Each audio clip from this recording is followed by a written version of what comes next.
Good morning, folks. Let's see.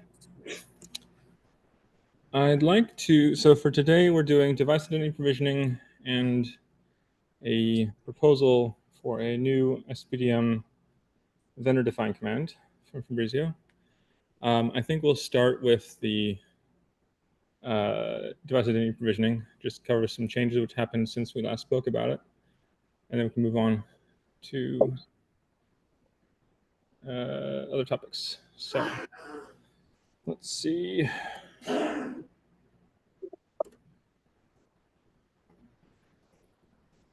Oh, as a heads up, or I think it's kind of fun. I've been working with other projects at OCP, and it looks like this the tooling we're using to turn Markdown into PDF is gaining traction. So other groups are going to start using it. So that's pretty cool. Right.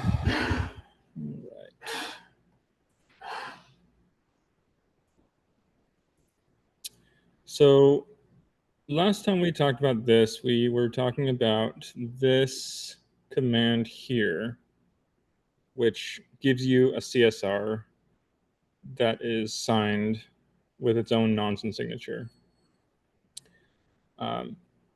with like a runtime alias key. We've iterated a little bit on the exact format of this. So this is now an entity attestation token.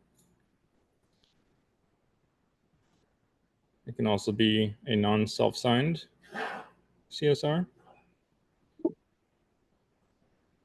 if the device does not support self-signed CSRs for that particular key pair. Let's see.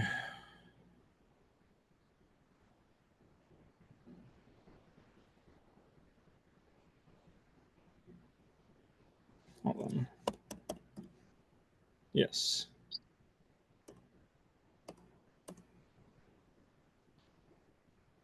Okay. The CSR included in the EAT shall be a DIR encoded, may be either self-signed or non-self-signed, depending on device capabilities. For non-self-signed CSRs, the signature field shall contain all zeros and be the same size as would be required for a valid signature using the subject keys algorithm.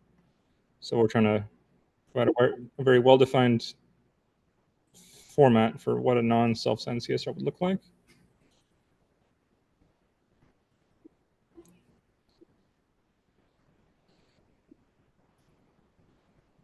We have defined several OIDs. These are not official yet, but we have them carved out. We already have this allocated to us. The OCP. This here is the OCP branch, and we've decided that we'll just take this one to be OCP security. Other work groups can have different values here. The EAT profile ID for this would be this OID, a key derivation attribute OID branch given there, and then a collection of initial attributes with their own OIDs.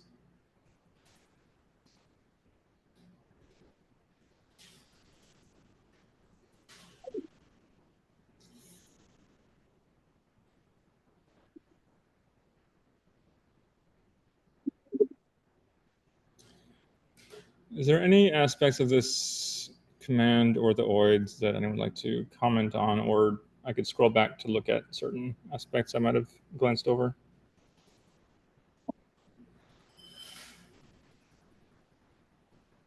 And maybe getting a context for this whole thing would be helpful.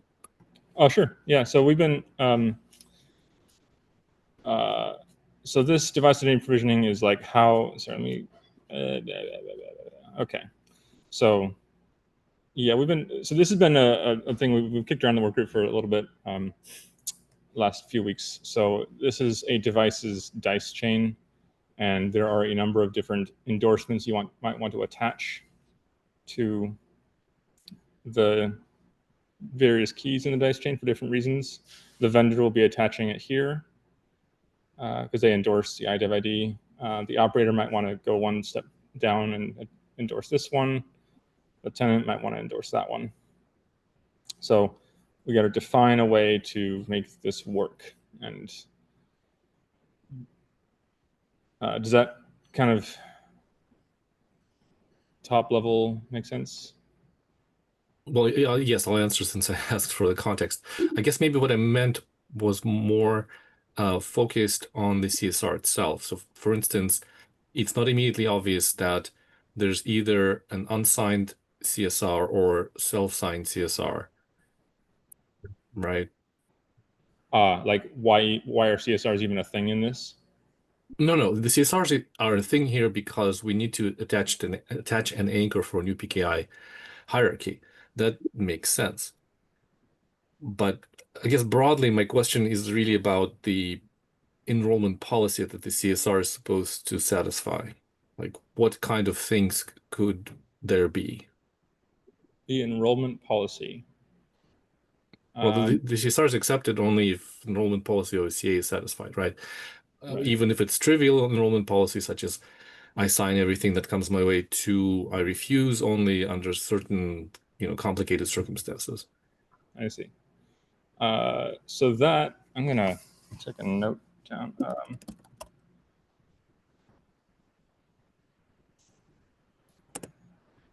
So I think we might add that sort of thing to out of scope. We can mention it, but like, I guess the spec. I'm trying to frame it as like the responsibility of devices, like what a device must do. So, but maybe there's something there that device has to do. So I don't know. It seems to me that uh, the policy for a remote CA. Let's scroll back down here. Where are we? Yeah. So, sorry. Actually, let's go look at this one. So the remote CA is going to get this thing here, and I guess we'll have a policy of do I issue a certificate for this CSR or don't I? And that policy will be informed by several things. One of them will be like, was a nonce fresh? Do I trust um, the device to be in my fleet?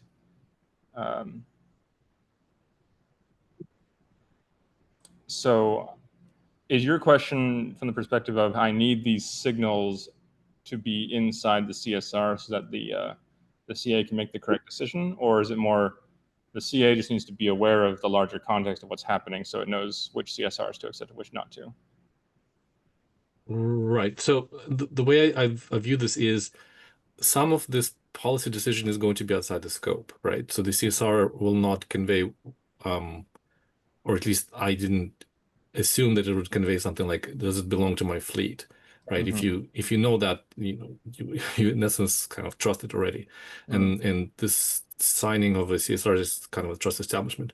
But that said, some sort of fundamental information, some minimal information needs to be inside this CSR. And my question is, how do we know that this information that's currently presented is it? Like, is there, I don't know, failure of imagination that's something that's super useful for the CSR that we're missing here? Well, I mean, I guess that's a good question. I'd open that to the group. Is there people who have done this before? Is there pieces of data that are very useful to have inside a CSR for this? And by this, I mean issuing CS like certificates for devices.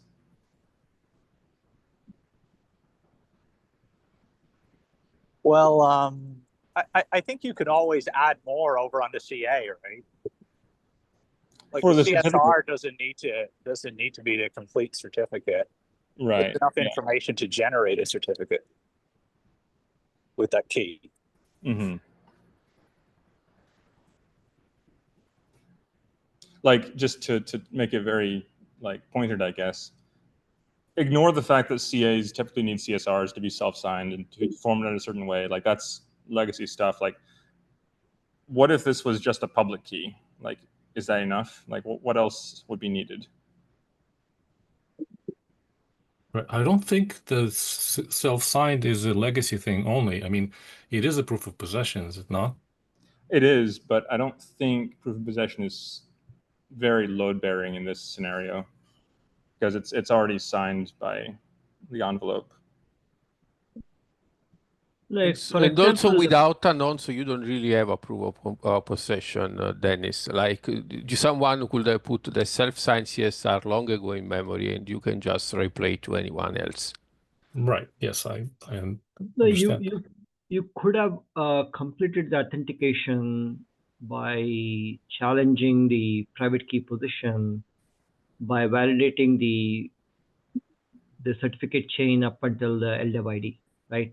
For example, in an SPDM like transaction, I could have done the first level. I mean, I'm just using the term first level in a very loose fashion, but I could have retrieved a certificate chain, and I could have done the transcript hash validation with a private key signature, and then I know that at least the IDEV ID key is genuine, and then I can do other certificate signatures based off of that initial authentication, right? That's the way I interpret it. Yeah, and I think that's kind of what this purple box is trying to get for us in a bit more of an ergonomic form factor. Instead of a transcript hash, it's just a bag of bytes that gets signed with a nonce. Mm-hmm. But it's the same concept, yeah.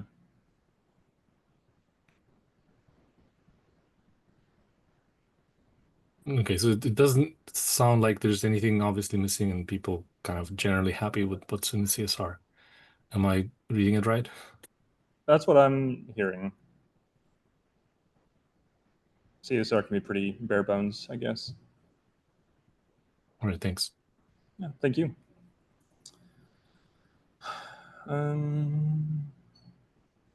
Yeah.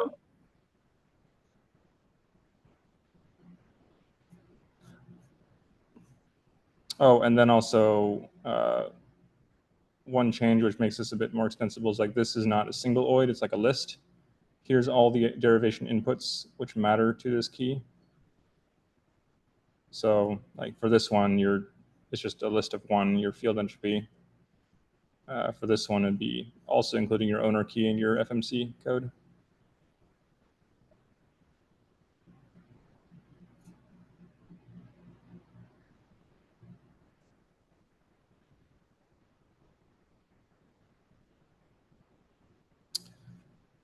So let's see, I'm scrolling back up to, yes, these four. So these four things are what we need to solve. And we've done this one.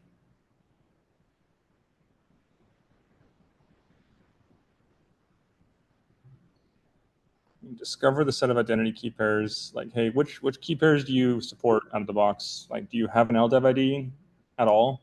Maybe you don't.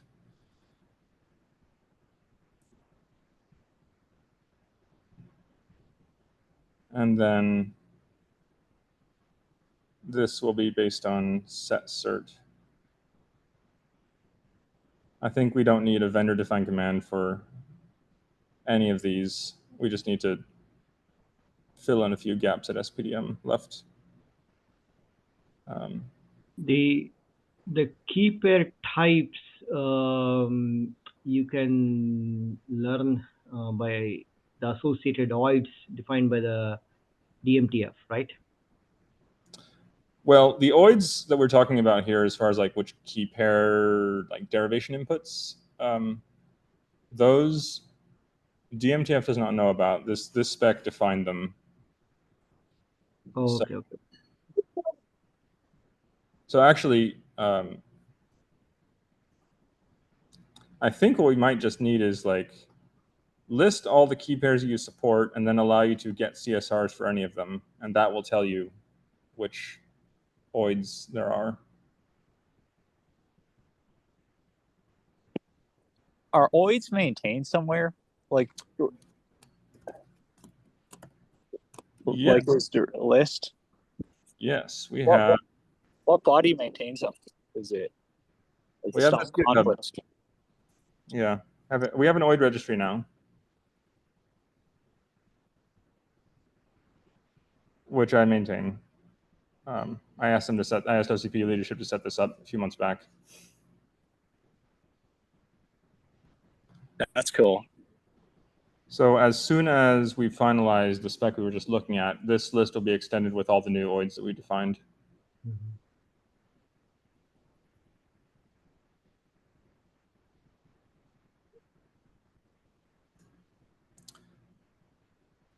I know that other standards bodies can have quite a bit more process involved with updating and maintaining their OID registries, like a whole publication flow thing that can take a long time. OCP seems a lot more agile. We'll just need to make sure that we're not too loosey-goosey with this. When an OID is written down, it has to mean the same thing forever, I guess. So Yeah, it has to be durable. yeah.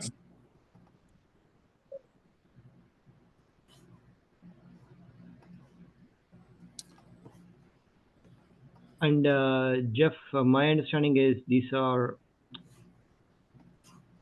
used to represent keys, especially when it comes to keys that are different than the OIDs that are defined by MTF or from the TCG, correct?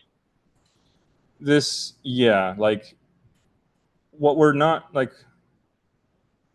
My understanding, and someone please correct me if I'm wrong, is that TCG defines like an OID for an iDev ID, for an LDev ID, for something else, right? Yeah. Yep.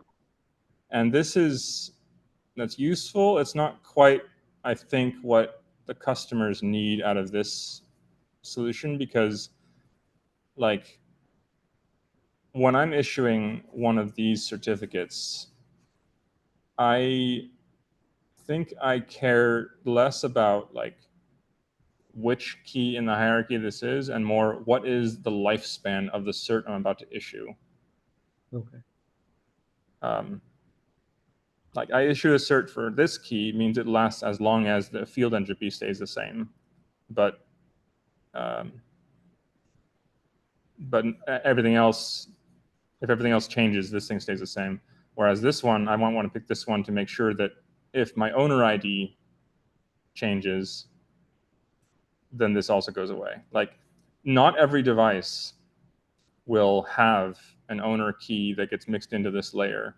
That's not like a law of the land. That is an implementation detail of Calyptra. So I think what we're trying to do here is to allow you to probe the device, say, tell me how long this key is going to live, because I want a key that lives, X long. I want it to live as long as my owner config and FMC haven't changed, but not have to over-index on, are you a Calyptra implementation? Okay, now I like your FMC. Yeah, the TCG representation is more about certificate, not about how the key is derived. And the dice is not prescriptive of how you wanna describe your dice certificate hierarchy. So you can do dice in multiple ways, and they're all way could be correct. But don't give exact way, like don't give information to the PKI to the what is the key actually, how the key was derived. These give you more information about the key was derived to allow also to detect changes through implicit attestation, because if you hook up at FMC alias, you will be able to detect right away, just not able to identify the certificate chain, authenticate the certificate chain anymore, just because perhaps your FMC has been updated. Okay. I get it. I get it. It is more of a the TCG dice certificate profile defines the OID associated with keys, but yeah, it doesn't have, except for the IDEV ID to alias type of minor differentiation. There is no indication as to the other derivation details. I agree. I'll just share the link just in.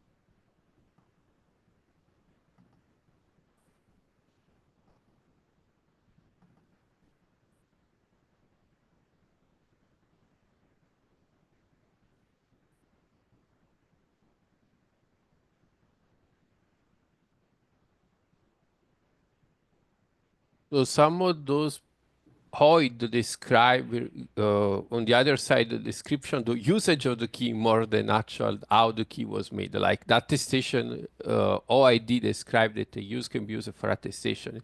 It's kind of like it's a little bit different. I know that some can be vague, but it's a little bit different with what we are trying to do with OCP here. Mm-hmm. Like all the OIDs we're defining would certainly be right at home in TCG land if they were to elect to, adopt these, but we got there first, so. And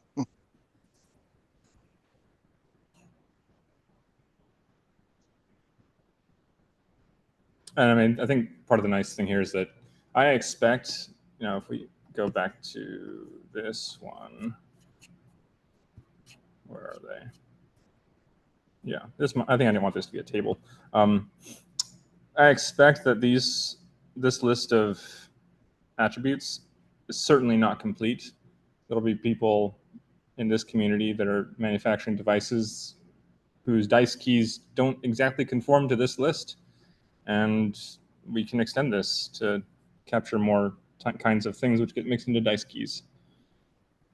Hopefully there's not too many options. We don't like that, but don't want to overly constrain things.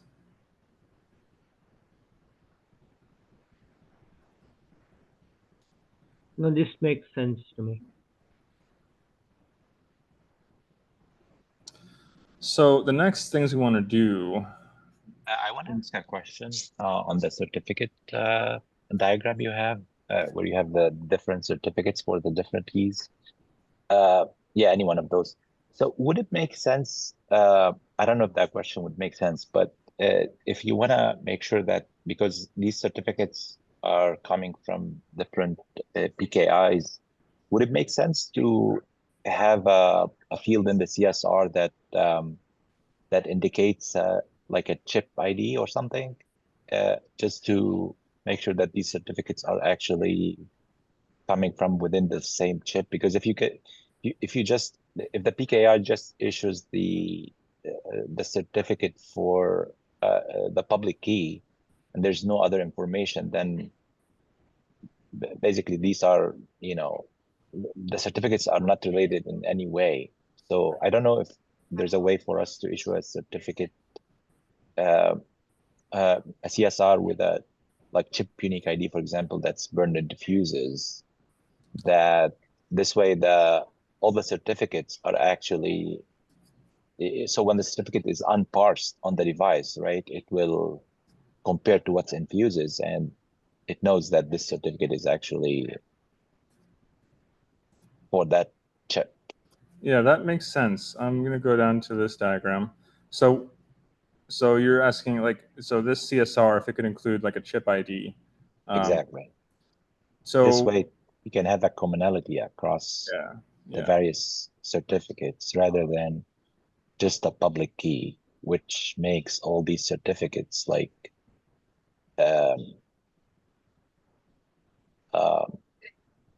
bound together. Exactly. Yeah. So we do have this outer envelope, which will be signed by the runtime key, and which will, I believe, include this certificate chain itself. So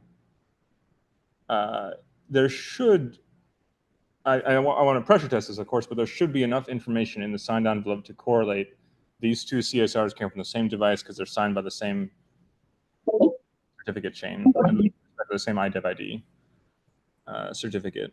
Fabrizio, what do you think?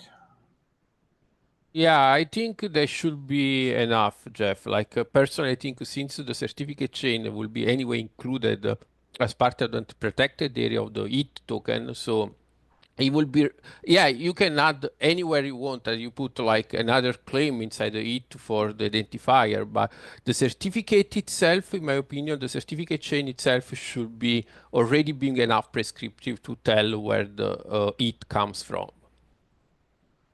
Okay. That's my opinion, though. I don't want to. So when you say the certificate chain,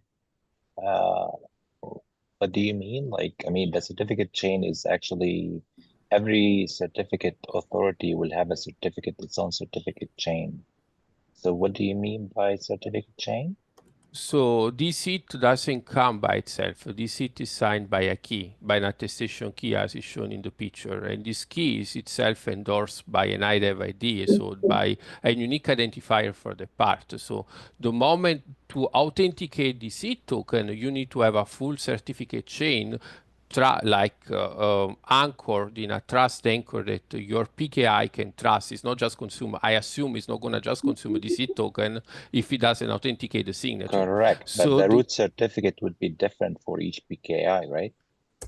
The root certificate, as it comes from the manufacturing, will be different for each vendor, not for each PKI. Yes, for each PKI, but No, each no. PKI In the picture we're discussing, we have 3 different PKIs, right? We have a vendor PKI, we have an entity PKI, and then you have the third PKI, right? So each PKI is separate, I would assume. Yeah, but it's part of this. Like at the very beginning, when I know, you get, but the root is different, right?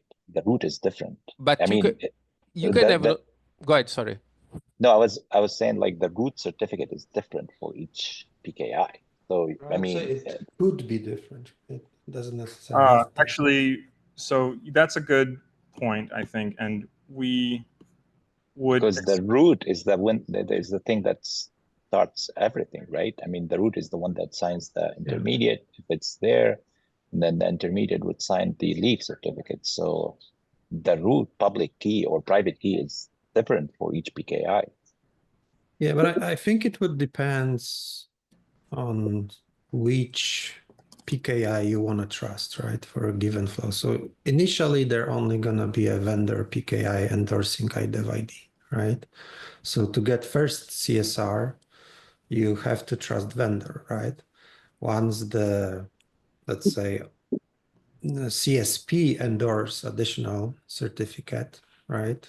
You have 2 PKIs, and then you can potentially choose which one you want to trust, right? The vendor or the CSP to add additional one, right? I guess you have to trust the vendor if you're asking it for a PKI. If you are asking it for a certificate, right? Well, for initial one, yes, there's only vendor one, right? So there's no choice. But once you provision, right, one of the additional PKIs, you can theoretically choose which one you want to trust from that point, right? Well, I thought that like the way we're doing it is we are having we are having each certificate authority issue a certificate for a separate key, right? So that you can do separate EATs. Yes. Right? Just like the diagram shown here. So if the vendor wants to do a attestation, then they will use the vendor attestation, right? The vendor key to attest. Yeah. And then if they want, so these are 3 separate entities endorsed separately, and they are not bounded. They're not connected. Their chains. Well, they connect at some point in the certificate chain, depending at which level you got the CSR and endorsed, right? Because that public key in CSR will be the same at the same level, right? For every certificate chain. So yeah, the root anchor will be different, but at some point, right? At the point where you extracted CSR, the remaining certificate chain will be the same, right? I think like sorry, I'm gonna share a different, go back to this one.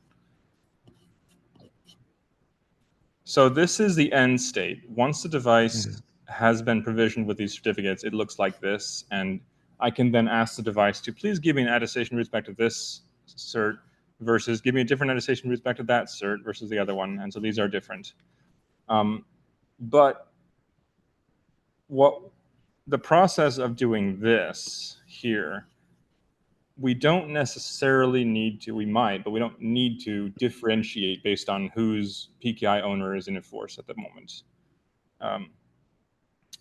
Like we could say that, you know what, every time you ask for an EAT here, the signature routes back to IDEV ID, just unconditionally.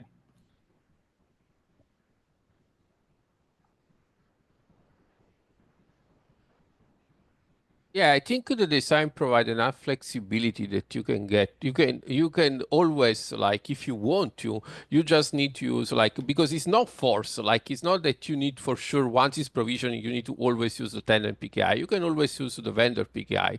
And if you ask the certificate slot to, in order like to be to have the seat endorsed, the authorization key endorsed by the vendor PKI, you always have this identifier in the certificate chain. So the reason why I'm saying it feels a bit redundant and putting extra information in everything that is signed can be dangerous, like because people over rely on things that are there. Versus, I think the best way to understand where the part comes from is using the proper certificate chain. That is my counter argument there. But now, when I say what I just said about unconditionally root back to IDEV ID, that seems maybe not what we want to do. Like let's say I'm like the data center owner, right? So I do this, I get one of these things, and roots back to the vendor signed IDEV ID because that's all I have when it first comes in. And this is for the, let's say the CSR is for LDEV ID. Cool. I verify this thing, then I issue, I'll go on to issue my LDEV ID certificate, and the device is thus configured. And then, like, I don't want to have to ever trust the vendor PKI again. That's the point of doing this, right? Then someone comes along later and wants to do this, like, let's say like a bare metal customer wants to come in and do one of these things, but they want to take advantage of what the operator, of what the owner did. They don't want to go back to the vendor. They want to go back to the owner because they trust the owner PKI. So they probably want a CSR envelope which looks like this. Yeah, that's what I was thinking, right? Do we preclude that in current flows? I don't think so, right? I have to go look again at what we wrote down. I don't think we do.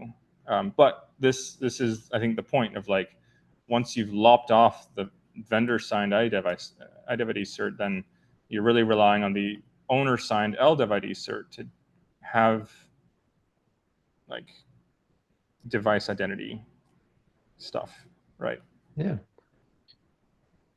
Or maybe even you want to do both, right? Just to make sure that those two anchors are valid, right? Mm-hmm. Oh, have both of these? Yeah, you could do that.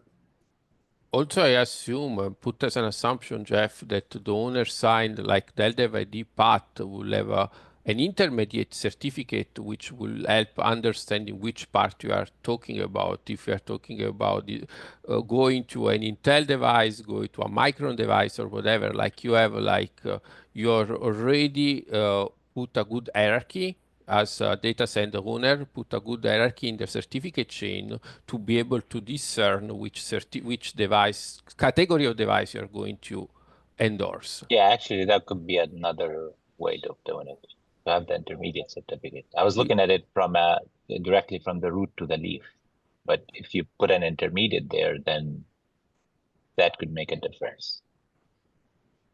Yeah, because I think what Ahmad said is a valid point. The point, my concern was adding stuff in the seed token. I don't want to become a kitchen sink and we put everything there, and we basically like risk too much by having verifier over trusting what is in the EC token, where it should not put things there that it should not have the authority to do it. Yeah, That's and the only reason I wanted to do it is actually the only reason behind my thinking was to bind the certificates, at least to have a commonality, right, across all three.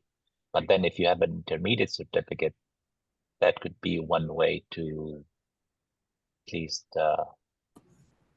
I don't know. Yeah, maybe I have to think about that a little more, but. I'm not quite sure I follow yet the intermediate certificate proposal. Yeah, that's why I backed up, right? But yeah, one thing we could do is say, like, hey, when you make your PKI owner signed certificate here and inject it here or here, you gotta put enough information in there to uniquely identify the part, so that downstream consumers of this know what part they're talking to. So like when the owner installs their certificate, they need to put the hardware ID in there. And then when like a bare metal tenant does this and gets one of these, they can say, oh yeah, okay, I know exactly which hardware that's for. Like in the subject field or something? Is that what you're thinking? I guess, yeah. I mean, well, I suppose the public key itself identifies the part, so maybe that's enough. And there are also optional fields, I guess, right? That you can add. Yeah. I mean, okay, let's pressure test this the public key. Let's say you just raise your regular certificate and it has a public key, the LDEV ID public key. That identifies the part uniquely. Isn't that enough? Well, it's kind of. I thought you were adding like a description to the hardware somehow. So it's like, hey, I have, let's say 10 machines, 10 public keys. You know, I want to know which one is machine A versus B. I thought that's what you were doing. Yeah, that seems like something you could do on an off-machine database somewhere. Yeah, and map them with testing. Yeah.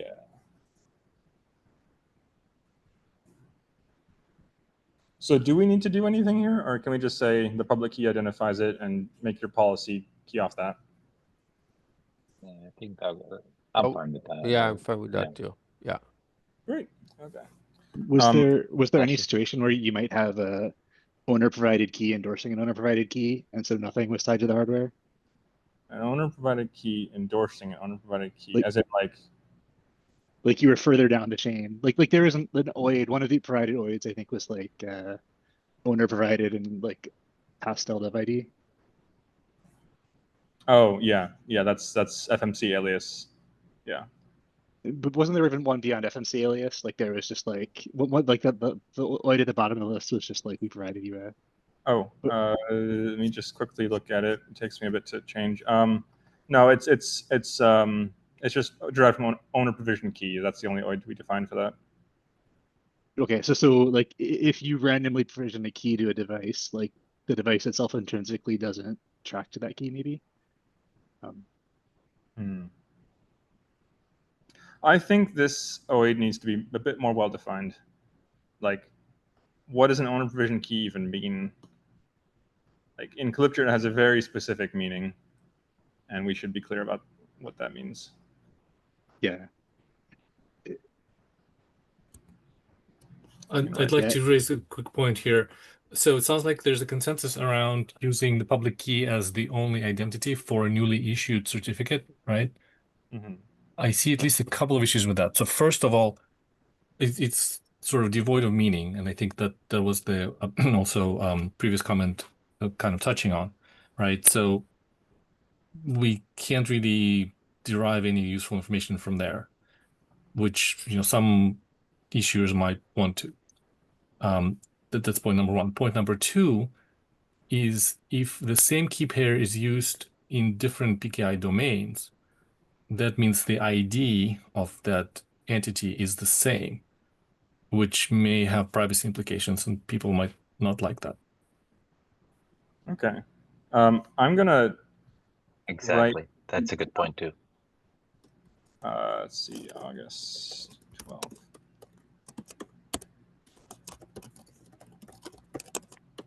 And the first one was public key carries no meaning, or at least no pre-assigned meaning. Okay. Oh, okay. I capture those. I want to time box this because I want to leave time for Fabrizio's proposal. So I think we'll transition to that and resume this topic when next we meet. Yeah, this is great feedback. Thank you all. So we'll capture it. Yeah, we'll revisit that. Let me stop sharing. Am I still? I think I'm not sharing. Am I not sharing anymore? Okay, great. Okay, over to you. Thanks.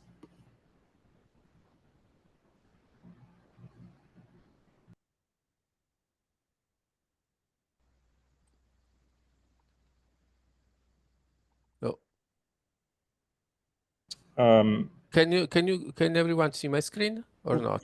You can see it, yes. Okay, perfect. So I today want to discuss about some proposal for OCP command for attestation. In particular, me and Giri, we thought about this solution here. And so what is the problem statement here we want to discuss about? Like OCP is standardizing attestation. We just submit the first profile for it for attestation. There is a draft there out there in the OCP global repo. I invite everybody to see it, to give feedback. There is device identity provisioning, which Jeff just brought it up and we were just discussing. But there are challenges to that. The challenges we are seeing is that SPDM lacks first-class support for these features, and we saw that because and that's why we introduced it for get envelope command is basically a OCP defined command and is bound to SPDM as a SPDM vendor defined command.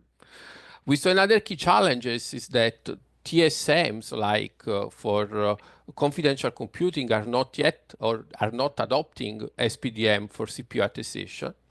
And the other thing is whatever thing we are going to use, like an e-profile or this new command for device identity provision, need to ensure backward compatibility with what we have already. Like we cannot just say, oh, this is a new command that we break data center. So there should be some backward compatibility. So Hey, Fabrizio, quick question. Yeah. When you say TSM have not adopted SPDM, I mean, TSM does adopt SPDM, I guess, I mean, it's in the PCIe specs for TDISP, right? Yeah, but for device communication, what I meant TSM have not yet the SPDM is for for attestation of the CPU, not for the GPU attestation. They are SPDM requester, but they are not SPDM responder. DSMs are got you. I got you. Okay. Sorry, okay, it was not clear. Right, No, I meant right. Got you. You're talking about TSM, not DSM. Okay, thank you. Yes. So the gap we have is we have a gap between the OCP standards we are putting together right now with this great forum we are having here and the available protocols. And the solution the Giri and I thought I wanted to bring here is a new command set for OCP, and we are seeing already doing for the get CSR envelope command, which is basically a new command that OCP defined, but making these a bit more generalized. What I mean that you basically need a certificate, a transport requirement, which has certificate exchange, perhaps secure session. I put a star because secure session is not really yet, it's not always needed. I don't want to add all here when is needed and when is not needed. But for example, the command that Jeff was describing before doesn't really need a secure session. And will need a vendor defined encapsulation. So let's generalize the protocol you need underneath. You need a protocol which SPDM basically allow you to do it, but technically even TLS or a TSM that anyway you apply this functionality can do it abstract. It doesn't need for sure an SPDM. So SPDM allow vendor defined command. And this is proven approach because like TDISP, like as Ahmad you were mentioning, between TSM and DSM, the TDISP is built upon SPDM vendor defined command. There's a whole protocol there. And it must preserve compatibility because you don't lose compatibility using this vendor defined command.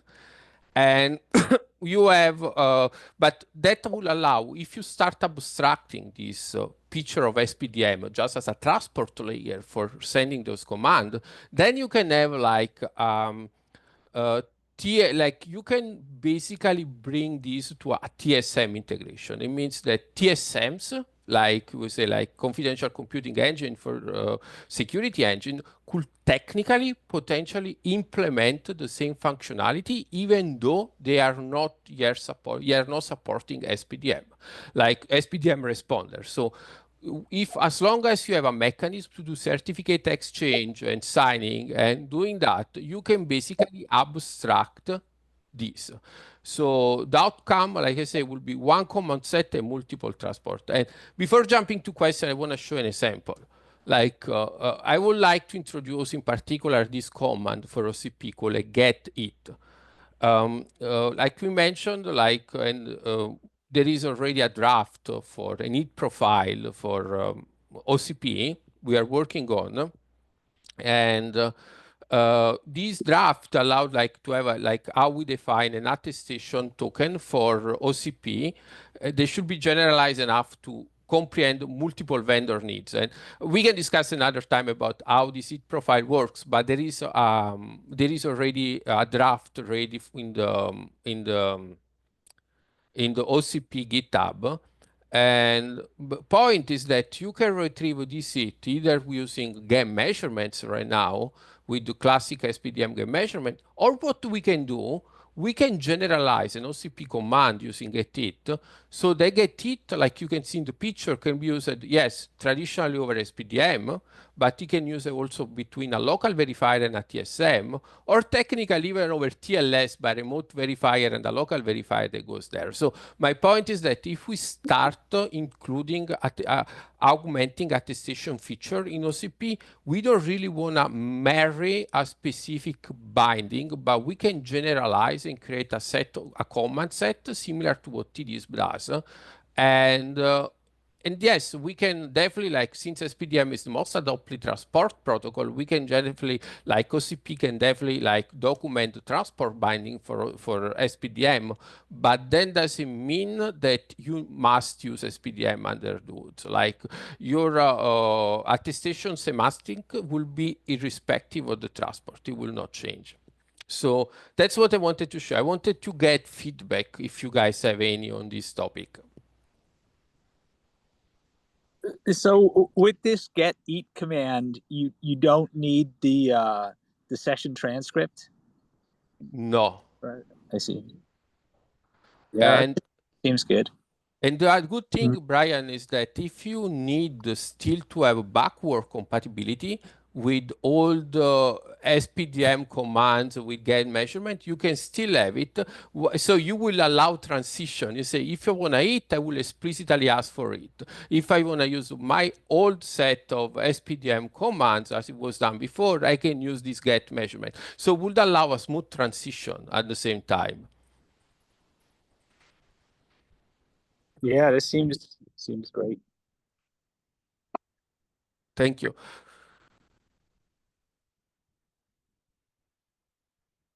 But just want to ask a question to see if I understood. So is the idea basically not to rely on SPDM as the whole protocol for attesting devices as the only protocol for attestation or for communication between TSM and DSM?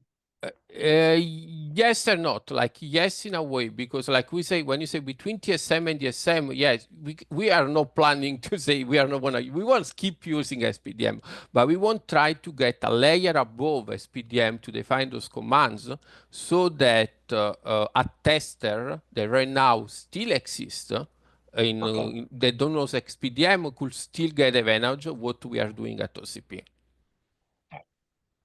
Thank you. So how are the SPDM commands, are they at the PCI level? Are they in the storage protocol? I mean, how are they getting communicated to the device? So the SPDM will not change with that. So what it means that this getIt, for example, in case you use an SPDM under the hood as a transport layer, will be bound as a vendor-defined command. So you basically send a vendor-defined command which encapsulates this getIt, and at the end of the day, SPDM, the SPDM binding the SPDM transport layer will not change. And we'll use, in particular for SPDM, the vendor-defined command as a hook for this new category of commands that OCP is defining right now. It doesn't have to rely, like if you want to ask a get it command, for example, let me give you an example to SPDM, DMTF. We can perhaps make a proposal, DMTF accept and say, hey, by the way, DMTF like SPDM 1.5, 1.6 or whatever will support get it. But then you will, two things. One thing is, as we say, we are still like relying only on SPDM. So when the communication, the attestation protocol is not SPDM, you are still not solving the problem. Second is that then if you need to have both requester and responder implementing this new world protocol 1.5. Instead, if you kind of like abstract the SPDM level, you can work this out with multiple SPDM versions. So essentially, you're suggesting abstraction at couple of levels, right? One is, okay, it's a vendor-defined command tunnel where there can be multiple commands or requests from the initiator, and then requester, and the device can support, but there is no SPDM level awareness of what those SPDM command sets are. That is between the requester and the responder to figure out, right? Discovery is vendor proprietary, first point. Second is, even in the transport, like for example, if it is over DOE, the DOE mechanism defines object types, and this would be treated as a SPDM object, and it will just tunnel through that SPDM mechanism, and we are not defining yet another object type at the DOE level. Are those two understanding correct, Fabrizio? Yeah, in general, I'm not sure if I understood correctly the question, but to answer, the general answer is that this command set do really not have to worry about what SPDM does and already is doing it right now. Like if your SPDM layer still need to worry about the binding over NCTP or over DOE, for example, and this is not up to this command. This command will rely, for instance, in a binding over SPDM, that SPDM session has been created, fine, and then you send those commands over the session, similar to what TD is doing. Yeah, I think DOE is part of the TLP layer, right, in the PCIe spec. So I think what you're building here is something above the TLP, right? I mean, Yes. everything TLP. I think the next layer is data link layer, the physical layer. Everything stays the same. Basically, you're building something above that so that you can just Ahmed, I think let me clarify. What I meant is, within the DOE, there are object types, and what I'm stating is the DMTF defined commands as well as the vendor defined commands will all be categorized as the SPDM object type within DOE. That is the statement. Sure. And I think Fabrizio is saying that all stays the same. That's my understanding, right? Yeah. And nothing changes. The only thing that they're doing here is basically putting a command above the TLP layer to make it. Well, it's not even over TLP. It's over. No, not over. Yeah, I mean above TLP layer. Yeah. Like it's right. It's config operation, config writes and config reads. Yeah, it's just like you run your TDIS protocol, right? It's using SPDM secure session to transfer those commands, right? Or IDE key management protocol is also using the SPDM vendor-defined commands, right? It just happened to be vendor in that case is the PCI work group, right? That defined those I actually commands. like it. I like that idea. So if we can make a formal, more robust proposal at this point based on this. Fabrizio, it would be good to maybe try to standardize the command, I guess, as opposed to just vendor defined.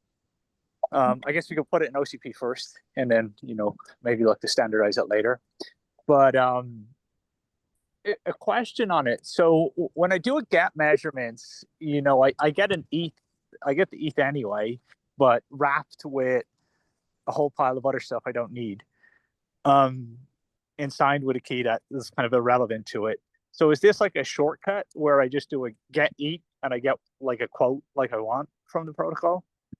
You can see that way. You can see that way too. Like if you want to see, yes, you will not have the whole transcript and whatever thing you don't need anymore. Yes. If you want to see as a convenience command, you can see a convenience command. The whole purpose was like, we don't really need, like, if the it is itself assigned as its own signing scheme, you don't really need to wrap with another signing scheme also. Like, so you can also have this other advantage. I didn't capture here. Thanks. So could I do a, like, just issue a get cert, get eat, and be done? Yeah. Yeah. Awesome. I think that's fine for remote attestation. I would think it's not good for sessions. I'm just like yeah. thinking, you know, for just attestation, like remote attestation. Remote Exactly. verifier. Yeah. Don't need the other stuff. Yeah. Cool. Like a great idea. Yeah. Thank you. So how does this interact with the SPDM layering with the storage bindings and attesting the NVMe firmware, the SCSI firmware, the ATA firmware? I mean, this may attest to the physical device, but there's all the protocol stuff above it that has a separate layer of attestation. I'm not sure if fully capturing the question. You're going to need other transports to get, say, from the storage controller out to the drives.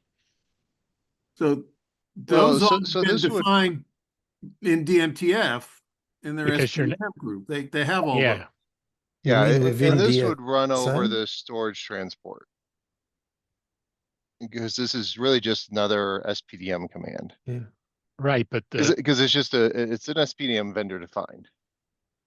Right, but we're not running SPDM all the way out to the device, right? You've got to run SCSI or SATA or NVMe protocols for a security send command that contains the SPDM stuff. No. Oh, yes, but the wrapping will still work the same. No, so the idea is here that SPDN is one of the protocols that we can bind it through the vendor-defined messages, right? For other protocols like NVMe, there is equivalent of vendor-defined messages, right? So this get eat can be wrapped in each of those protocols, right? Or another example that Fabrizio is mentioning here, right, is a confidential compute platform attestation, right, which don't necessarily use SPDM today. It has proprietary interfaces for different type of confidential compute technologies, right? And you can still use the same command, but it has to be wrapped in the interface or protocol specific extension, right? Well, what Fred's referring to is there is a method for passing SPDM commands directly to NVMe devices or ATA or SCSI. It's fairly new spec work out of SPDM, but it is there. Okay. But since you're doing a vendor, so the confusion is, in my mind, you're doing a vendor defined message as from an SPDM. So then how is that vendor defined message then going to go through those storage bindings? It will be bound as any other SPDM payload. Whether it is a SPDM spec defined request such as get certificate, for example, right, or get measurements, versus a vendor defined SPDM command, the underlying binding protocol is the same. Whether you do it over I2C over MCTP, PCI VDM over MCTP over PCI VDM, or DOE, or over SCSI or NVMe, that underlying binding does not change because this is a vendor-defined command. It is treated as any other SPDM payload. Yeah, we are not trying to change the SPDM protocol here. You bind over SPDM, like we discussed before for the get it, do the CSR envelope command. You just So from an OCP perspective, this is abstracted, but assume that you already have the whole protocol bound with your transport layer underneath. So which properties of the underlying protocols would this command rely on? In other words, what from TLS or SPDM or other protocols would we need? I would say here, like certificate exchange mechanism, you need to be able to get a certificate, and prove that you have the certificate. Then you have a secure session. I'm sorry, Fabrizio, when you say certificate exchange, do you mean that the trust must be already established and the certificate must be trusted by either peer? Yes, for some command, because if you want to get a secure session, you need to establish trust into the device. Okay. And that would be through the existing SPDM request response definition. Yes, exactly. Yeah, maybe you need to clarify that, right? Again, it looks like there is some confusion, and you may want to, yeah. So you have the device attestation over SPDM. I see that bullet. I understand, but I think probably it may have to be more verbal. Okay, sorry. Yeah, I got the feedback, but yes, I agree with you. Okay. Thanks.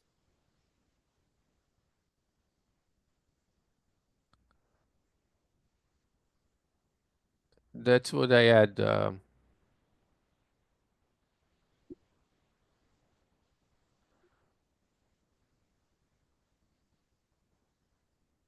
Jeff, I think I'm done with my presentation. Thank you. Thank you all. Thanks.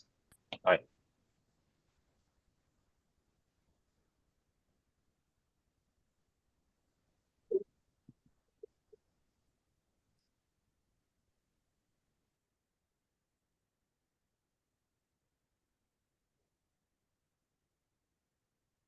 Yeah, thanks a lot. This is great.